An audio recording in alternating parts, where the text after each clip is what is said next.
All of us experience difficulty feeling motivated to do certain things. When this is the case, it feels like drudgery. We can't get the energy to do it, and doing it feels like it depletes us instead. Now, I teach a lot about how important it is to do the things that really do motivate you intrinsically, but today I'm going to give you another tool. There's a way to actually intentionally and consciously stir up inspiration, so that even when you're doing something you don't really want to do, doing that thing can actually fill you with energy instead of deplete you, and you can actually feel motivated to do it.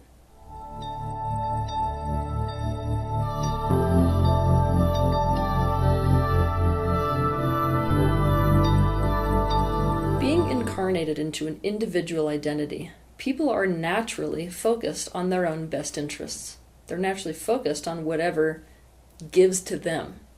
Now, when it comes to motivation, in this particular tip, what you're going to do is work with this tendency for people to be self-interested instead of against it.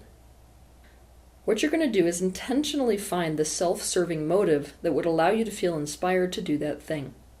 Doing this boils down to an intention or a goal. So you can understand this concept, I'm going to give you a whole bunch of examples. In this first example, let's say that somebody doesn't really like being a helper. The idea of helping someone isn't something that resonates with them. But let's say that this person loves problem solving. If somebody asks this person for help, obviously, they're not going to feel inspired to do it. The motivation's not going to be there. But if they reframe this so that they can see it as an opportunity to become even better at problem solving, and that's the intention or the goal they go into it with, suddenly they feel the motivation to do it. Suddenly they're getting something out of it. Suddenly pouring that energy into helping someone is actually feeding right back into them. Now from the outside, it will look like this person's being a helper. But really what they're doing, what their focus is on, is honing their skill of problem solving.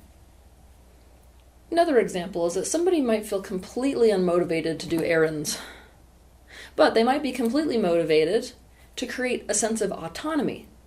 Now, if their purpose for going on errands is to figure out how to become more autonomous in life, then they will suddenly feel motivated to go on those errands.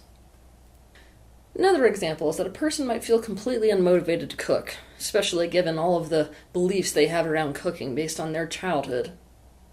But maybe this person loves to create art.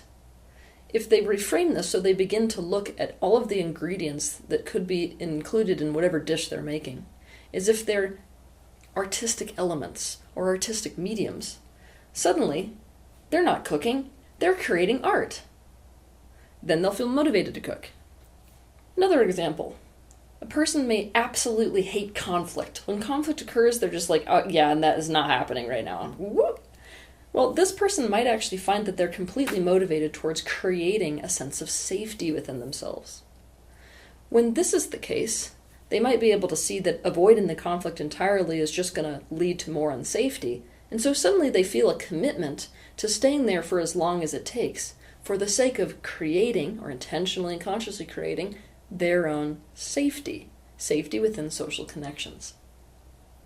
Another example. Any of us who have played sports know that there's parts of playing sports that are awesome and parts that, let's say, that we have less confidence in. Now, if a person's overall intention is to become the very best that they can at that sport, and that's what their intention is, suddenly they feel motivated to do even the parts of the sport that they don't like. Another example. A person might feel completely and totally unmotivated to do the dishes. After all, chores suck, right? But maybe this person is completely motivated towards meditative practices that bring them into the now. If this is their intention, they can actually use this experience of washing the dishes not for the sake of taking care of the chore, but for the sake of turning it into a meditative practice of getting into the now. They can pay very special attention to the feeling of the water flowing over their hands. They can pay attention to the smells and the sounds of doing the dishes. They can go very slowly and deliberately at it, keeping themselves with what they're doing right here and now. They can watch the way that the light refracts off of the suds and soap bubbles. Because that's their intention, suddenly there's a motivation to do the dishes. Another example, somebody may absolutely hate to go to work. They don't like working for money. but they must love the feeling of abundance. Now, if creating that feeling of abundance is something that actually motivates them, and that's the intention with which they walk into work, suddenly they feel motivated to go to work for money. This kind of motive reframing is something that successful people do naturally and automatically. To start this habit, make a list of what currently really motivates you, something you're committed to for your own sense of well-being and personal benefit. Then see if any of those things on the list can be found in the things that you don't like to do. Another accessory to this motivational exercise is when you dislike something immensely, try to find somebody who loves it. Try to put yourself into their perspective. Try to see through their eyes and through their experience, deep into understanding what exactly this person sees in this activity or thing that you don't see. You just might grow a whole new appreciation for that thing. In every situation that you find yourself unmotivated, see if you can find something inherent in that situation that really does motivate you and really does feel like it's in alignment with your personal best interests. In other words, find things that interest you within the things that don't. You can find a goal that motivates you within anything. It can even be a goal to not have a goal while doing something.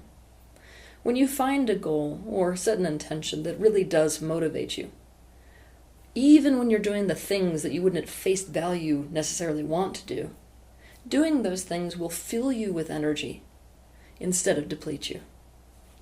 Have a good week.